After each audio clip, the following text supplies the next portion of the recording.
Tendance première, Véronique Tiberghien. Kamal Messaoudi est l'animateur de la chaîne YouTube zonegeek.be. On va parler aujourd'hui des messages subliminaux dans les dessins animés de notre enfance. Oui, bonjour tout d'abord. Oui. J'espère que vous allez bien, effectivement. On va pas faire de la psychanalyse de comptoir, comme on dit, mais on va quand même C'est pas analyser... notre genre. C'est pas du tout notre genre. On va plutôt parler d'un phénomène, parce que c'est vrai qu'on est dans une époque où on analyse tout. Oui. Ce matin, par exemple, est sorti le trailer de Star Wars. Alors les gens vont analyser image par image ce qui se passe. Alors aujourd'hui, on va un petit peu analyser ensemble ce que ma génération a fait de plus beau, ce qu'on appelle la génération Club Dorothée, si vous voyez ce que c'est. Mais pas que, comme disent certains, parce que c'est vrai, les gens parlent de génération Club Dorothée. Il faut savoir qu'il y avait aussi un programme qui s'appelait Amuse 3. Ah. Il y avait Récréa 2, qui était un petit peu l'ancêtre du Club Dorothée, mais en fait, il y a eu des transferts un petit peu comme au foot, où je pense Dorothée est passée de Récréa 2 au Club Dorothée. Elle a eu son show à elle, mais elle a été remplacée par des personnes telles que Douchka, semble-t-il, par exemple, Disney Parade, etc. Et j'en passe. Mais en fait, cette époque a aussi permis de découvrir une série de dessins animés assez dingues.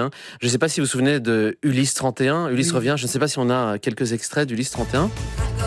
Ça, c'est Dragon Ball. C'est Dragon Ball. Ben voilà, Ulysse. Ah, voilà. Si vous vous souvenez très bien. Alors, ce qui est extraordinaire avec Ulysse 31, c'est que c'était une collaboration entre l'Europe et le Japon, ce qui est quand même quelque chose d'assez unique, parce que le savoir-faire japonais... l'Europe travaillait. Oui, il y avait du savoir-faire en Europe, etc.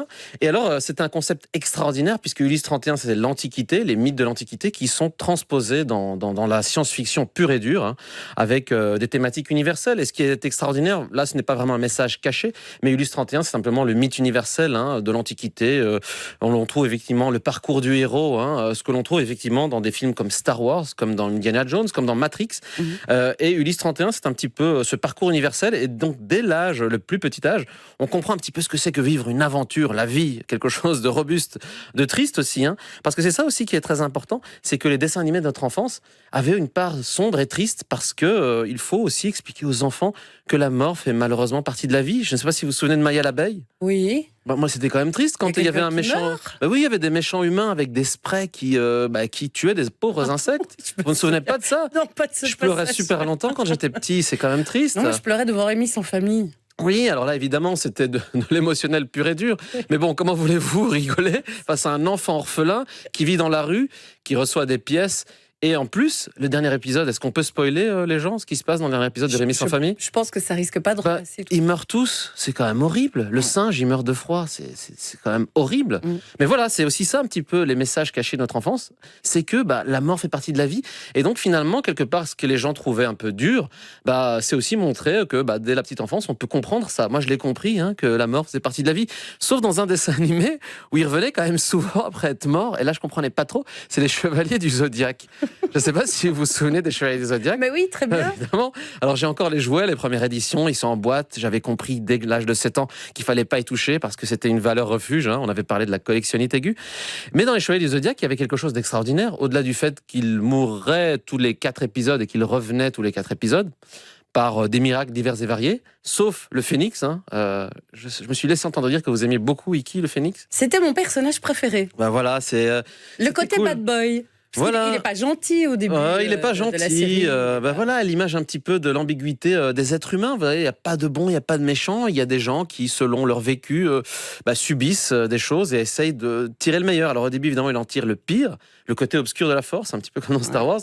Et après, il en tire le meilleur. Il arrive à se dépasser.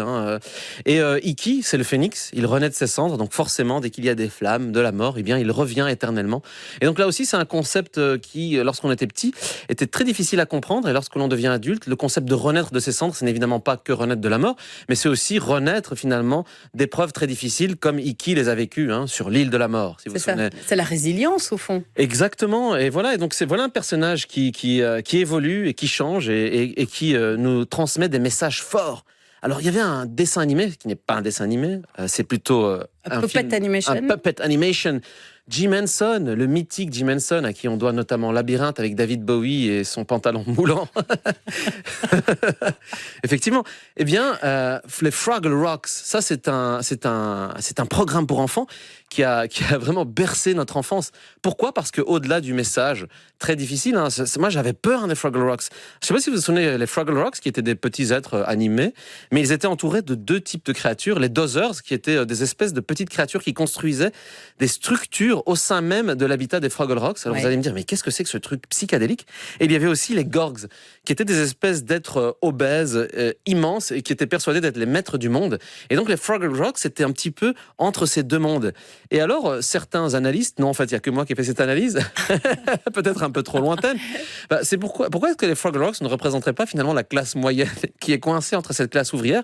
Figurez-vous que les Dozzers avaient des casques d'ouvriers de chantier, hein, et les Fraggle Rocks mangeaient dans leur structure, et ces créatures qu'on appelle les Gorgs, eux, ils voulaient absolument bouffer les Fraggle Rocks.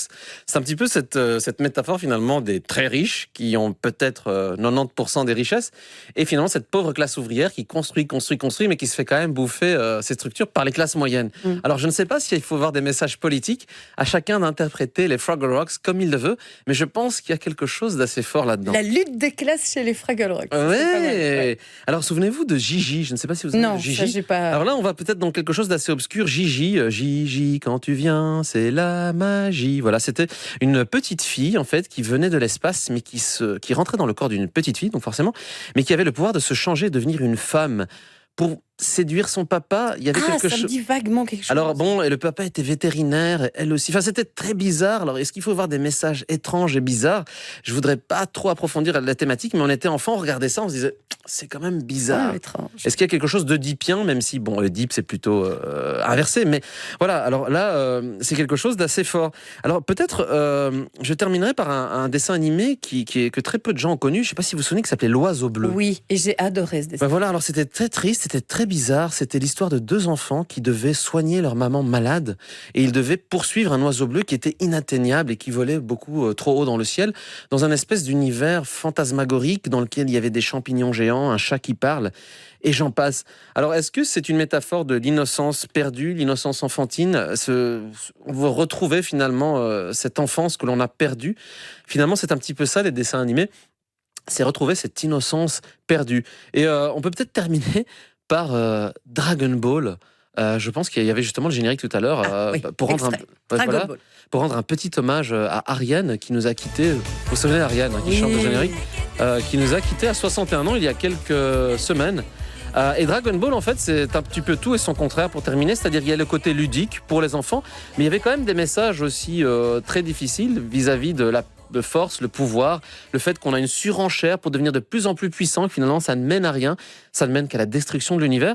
Et donc finalement, voilà, les dessins animés c'est tout et son contraire, à l'image de Dragon Ball, du ludique, du fun, mais aussi du très sérieux, et à chacun de puiser un petit peu son message.